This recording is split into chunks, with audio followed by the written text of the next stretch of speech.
Good day, students. Today we're going to look at a few solutions from number 4 on page 124.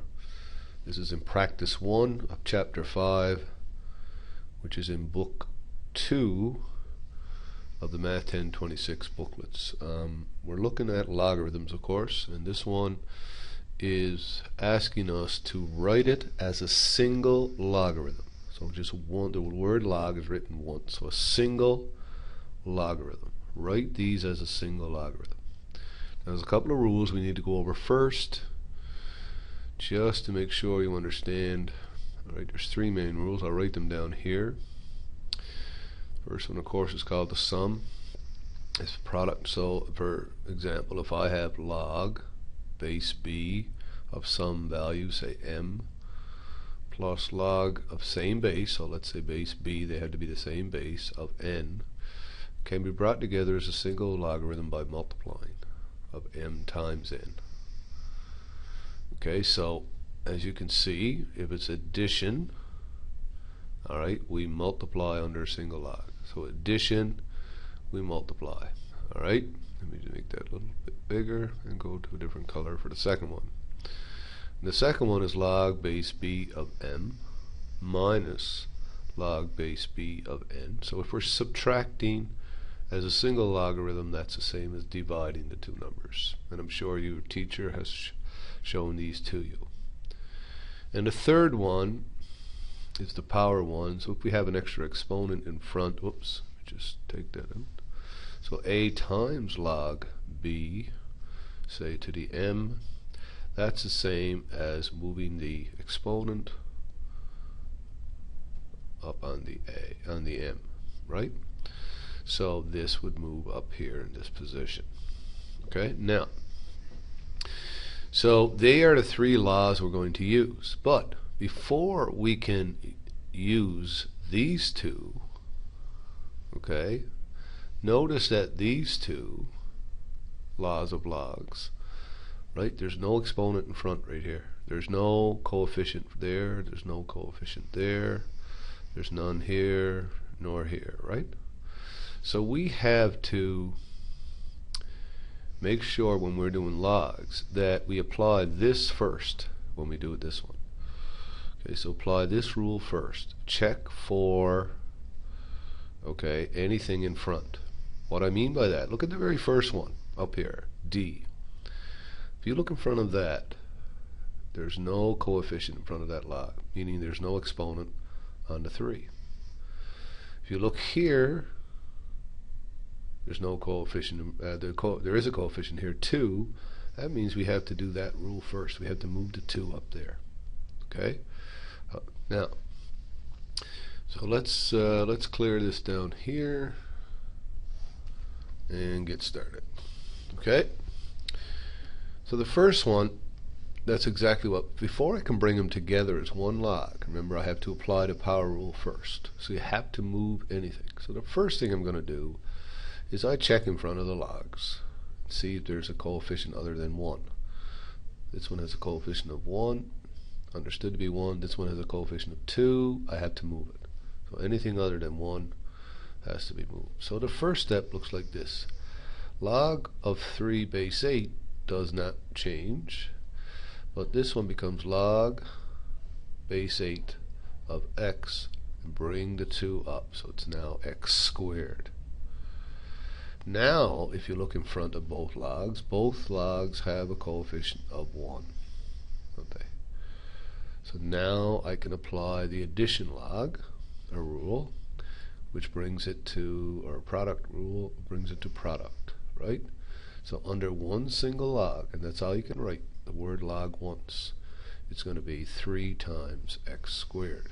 Now you can put that in brackets if you want, if you mean that to be, or you can leave it without brackets. So there's the complete answer for the first one. Okay.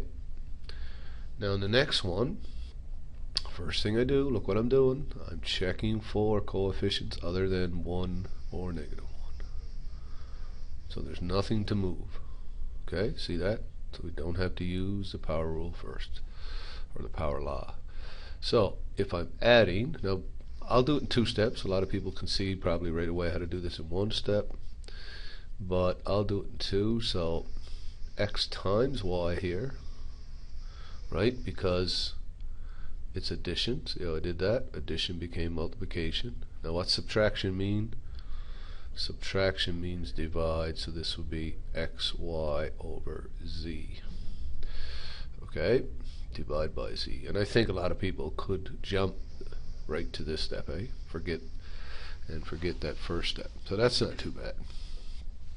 Alright, let's go on to number 3 here. And if you look here, we have a 2 in front, got to move that, and a 3 in front, got to move those first. Okay, so this becomes log base 7 of 5 squared plus log base 7 of 2 cubed.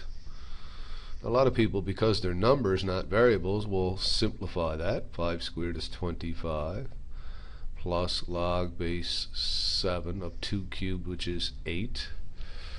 Right?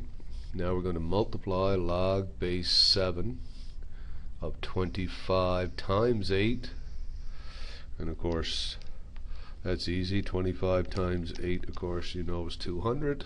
So this is log base 7 of 200. So there we have written it as a single log. Remember, it didn't ask us to evaluate.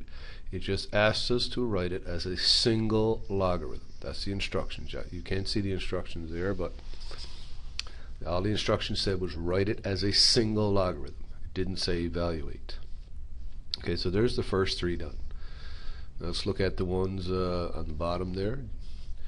G gives us log of m and 3 log 10. Notice there's no base given this time. Now we know it's understood to be 10 when there's no base written in. Now if you want to write the base in, you can, but there's no need to write that in. They're the same base. The base is 10. And again, we have to check for coefficients that could move up as exponents. Oh, see one right there. So we got to move this 3, right? All right, let's do that. So log of m. And again, a lot of people would skip some steps here. They understand it. Probably skip this step if they did. And of course, subtraction. Now we can bring them together as a single log. So it's log, whoops, we fixed that, of m divided by n cubed. And there's the, now we have written it as a single log. Done. Now this one has brackets. H has brackets in it. I don't, there's a couple of ways you could tackle this, but I would do it by getting rid of the bracket first and just use the distributive property. 3 log m plus 3 log n. This is one way. There are a couple of ways you could do this. Okay. Then move all the 3's up as, so it's m cubed plus n cubed minus p cubed. And then of course it's log of m cubed times n cubed. I'll do it all in one step this time, divided by p cubed. Or you could have moved the 3 up first and did it. Or you could have written it like this, m n p all cubed. Okay, so either or is fine. I'll put it like this.